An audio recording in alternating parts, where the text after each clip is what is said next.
I have great people in my life who are extremely successful, very desirable, like everybody wants to be their friend, very smart. And yet I've seen them do one or two things that are slightly not great to other people. And the Mm, first time I'll tell them, I'll go up and I'll say, "Hey, look, I don't think you should do that to that other person. Not because you won't get away with it. You will get away with it, but because it'll hurt you in the end, not in some cosmic karma kind of way, but just I believe that deep down, we all know who we are. hmm. You cannot hide anything from yourself. And so your own failures are written within your psyche and they're obvious to you. And so if you have too many of these moral shortcomings, you will not respect yourself.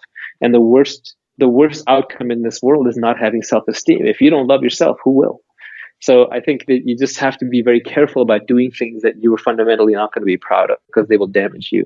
So the first time around, I warned them. By the way, nobody changes, right? And then I just kind of distanced myself from them. They just sort of, cut them out of my life. Uh, I just have this saying inside my head: the closer you want to get to me, the better your values have to be. Oh, I And for like that a example, lot. Yeah. when I met my wife, it was a great test because I really wanted to be with her.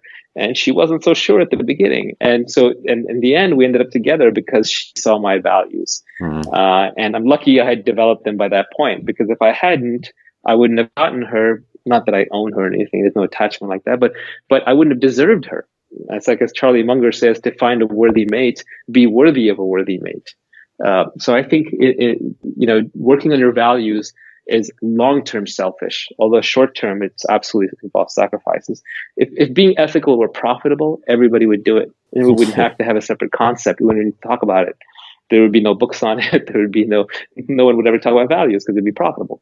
But it's not. It's obviously unprofitable. It involves sacrifices.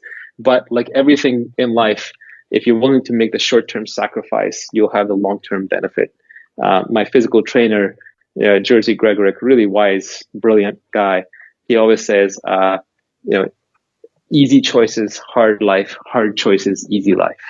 So basically, if you're making the hard choices right now on what to eat, you're not eating all the junk food you want, and making the hard choice to work out, then your life long term will be easy. You won't be sick. You won't be unhealthy. Same is true of values. Same is true of saving up for a rainy day. Same is true of how you approach your relationships. But if you make the easy choices right now, your overall life will be a lot harder. turn it off.